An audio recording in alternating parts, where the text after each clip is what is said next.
Greatest works of H.G. Wells.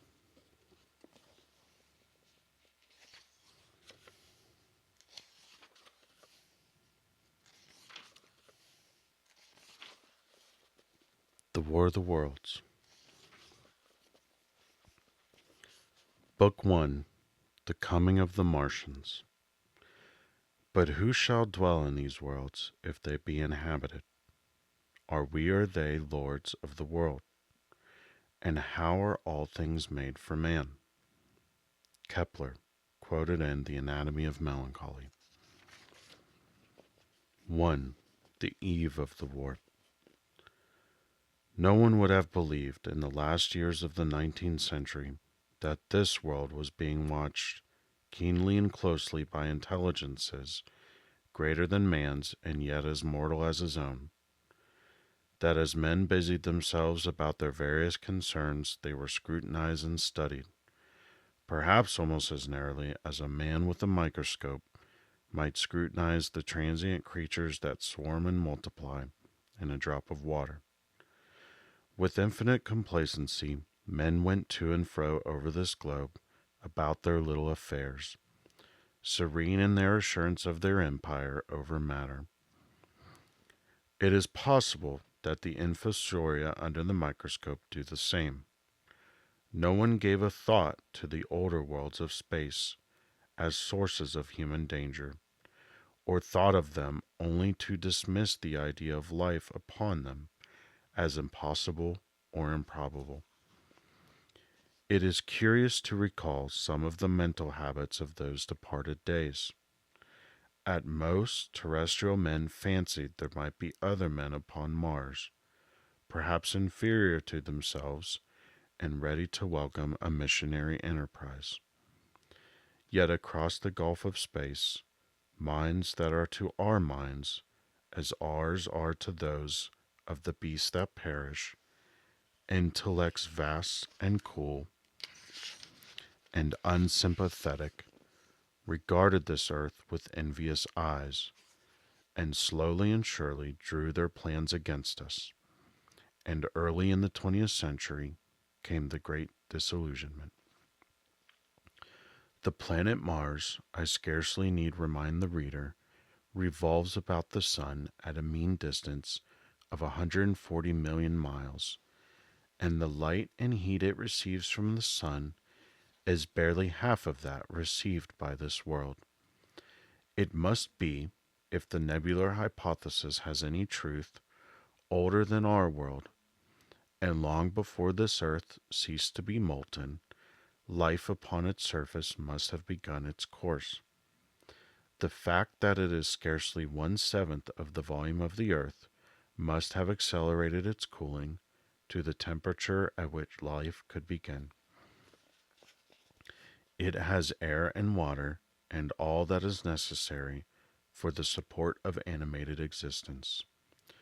Yet so vain is man, and so blinded by his vanity, that no writer, up to the very end of the 19th century, expressed any idea that intelligent life might have developed there far, or indeed at all, beyond its earthly level.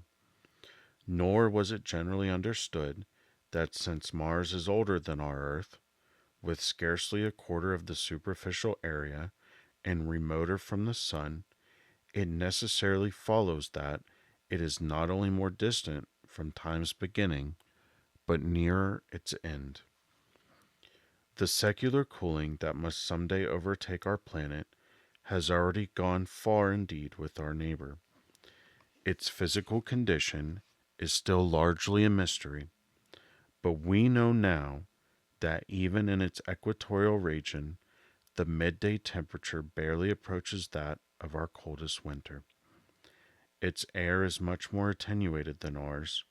Its oceans have shrunk until they cover but a third of its surface, and as its slow seasons change, huge snow caps gather and melt about either pole and periodically inundate its temperate zones.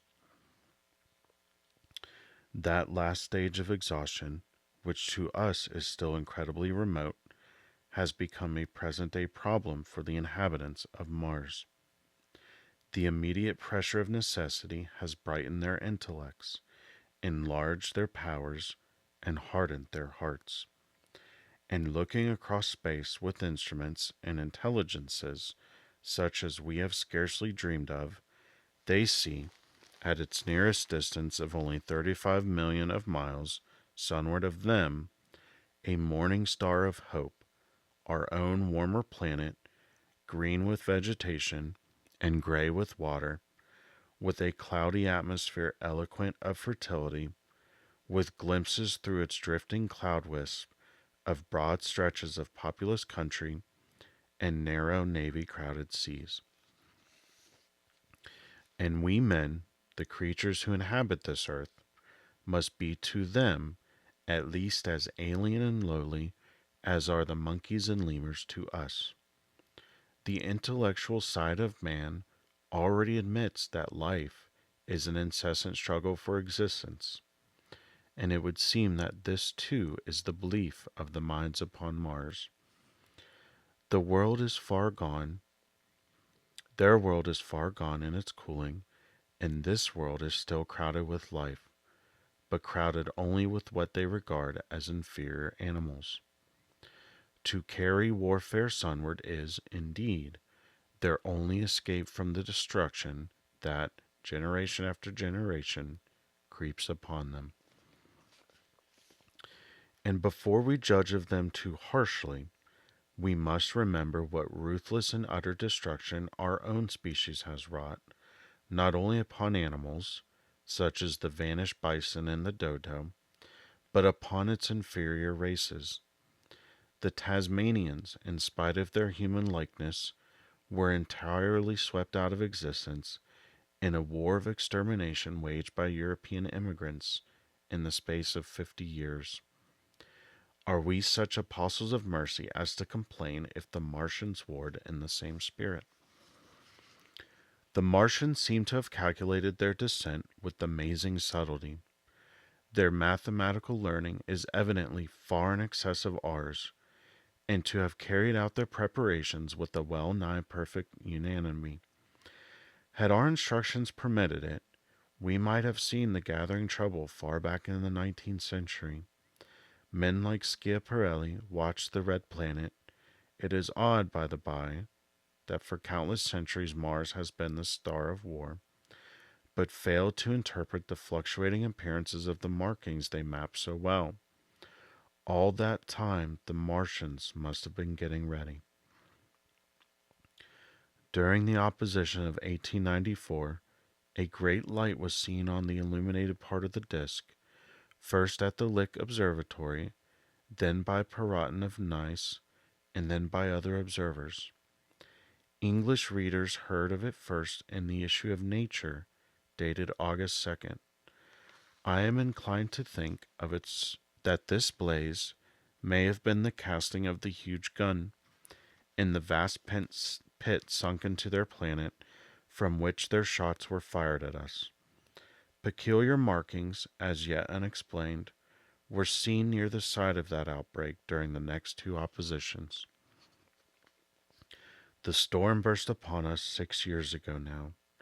As Mars approached opposition, Lavelle of Java set the wires of the astronomical exchange palpitating with the amazing intelligence of a huge outbreak of incandescent gas upon the planet. It had occurred towards midnight of the 12th, and the spectroscope, to which he had at once resorted, indicated a mass of flaming gas, chiefly hydrogen, moving with an enormous velocity towards this earth. This jet of fire had become invisible about 12:15. He compared it to a colossal puff of flame suddenly and violently squirted out of the planet as flaming gases rushed out of a gun. A singularly appropriate phrase is proved, yet the next day there was nothing of this in the papers except a little note in the Daily Telegraph, "In the world when in ignorance of one of the gravest dangers that ever threatened the human race." I might not have heard of the eruption at all had I not met Ogilvy, the well-known astronomer at Ottershaw. He was immensely excited at the news, and in the excess of his feelings invited me up to take a turn with him that night in a scrutiny of the red planet. In spite of all that has happened since, I still remember that vigil very distinctly. The black and silent observatory, the shadowed lantern throwing a feeble glow upon the floor in the corner, the steady ticking of the clockwork of the telescope, the little slit in the roof, an oblong profundity with the starburst streaked across it. Ogilvy moved about, invisible but audible. Looking through the telescope, one saw a circle of deep blue and the little round planet swimming in the field. It seemed such a little thing, so bright and small and still, faintly marked with transverse stripes, and slightly flattened from the perfect round. But so little it was, so silvery warm, a pin's head of light. It was as if it quivered, but really this was the telescope vibrating with the activity of the clockwork that kept the planet in view.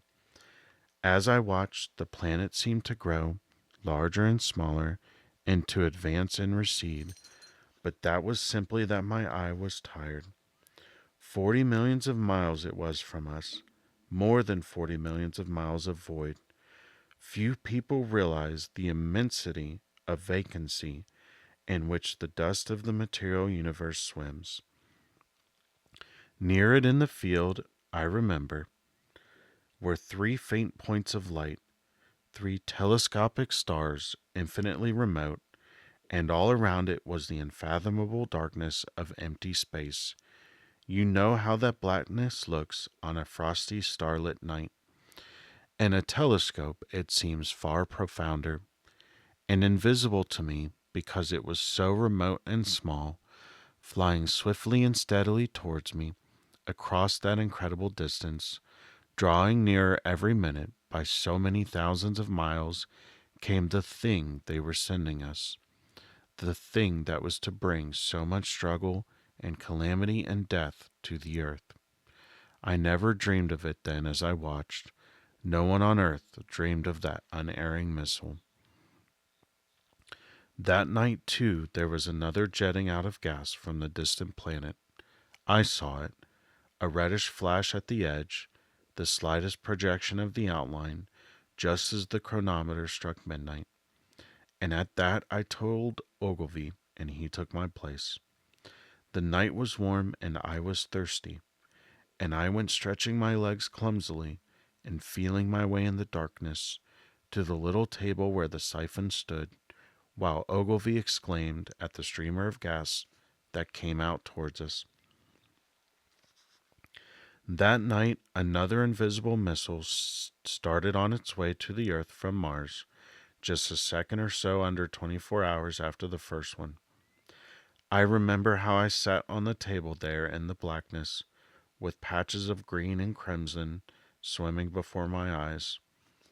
I wished I had a light to smoke by, little suspecting the meaning of the minute gleam I had seen, and all that it would presently bring me.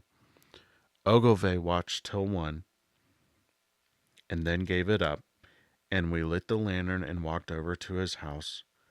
Down below in the darkness were Ottershaw and Chertsey, and all their hundreds of people sleeping in peace. He was full of speculation that night about the condition of Mars, and scoffed at the vulgar idea of having its inhabitants who were signaling us. His idea was that meteorites might be falling in a heavy shower upon the planet, or that a huge volcanic explosion was in progress. He pointed out to me how unlikely it was that organic evolution had taken the same direction in the two adjacent planets. The chances against anything manlike on Mars are 1,000,000 to 1, he said. Hundreds of observers saw the flame that night, and the night after about midnight, and again the night after, and so for 10 nights, a flame each night. Why the shot ceased after the 10th, no one on Earth has attempted to explain. It may be the gases of the firing caused the Martians inconvenience. Dense clouds of smoke or dust, visible through a powerful telescope on Earth as little gray, fluctuating patches, spread through the clearness of the planet's atmosphere and obscured its more familiar features. Even the daily papers woke up to the disturbances at last, and popular notes appeared here, there, and everywhere concerning the volcanoes upon Mars. The serio-comic periodical Punch, I remember, made a happy use of it in the political cartoon, and, all unsuspected, those missiles the Martians had fired at us drew earthward, rushing now at a pace of many miles a second through the empty gulf of space, hour by hour and day by day, nearer and nearer. It seems to me now almost incredibly wonderful that, with that swift fate hanging over us, men could go about their petty concerns as they did. I remember how jubilant Markham was at securing a new photograph of the planet for the illustrated paper he edited in those days. People in these latter times scarcely realize the abundance and enterprise of our 19th century papers. For my own part, I was much occupied in learning to ride the bicycle and busy upon a series of papers discussing the probable developments of moral ideas as civilization progressed. One night, the first missile then could scarcely have been 10 million miles away, I went for a walk with my wife. It was starlight, and I explained the signs of the zodiac to her and pointed out Mars, a bright dot of light creeping zenithward, towards which so many telescopes were pointed. It was a warm night. Coming home, a party of excursionists from Chertsey or Isleworth passed us singing and playing music. There were lights in the upper windows of the houses as the people went to bed. From the railway station in the distance came the sound of shunting trains, ringing and rumbling, softened almost into melody by the distance. My wife pointed out to me the brightness of the red, green, and yellow signal lights hanging in a framework against the sky. It seemed so safe and tranquil.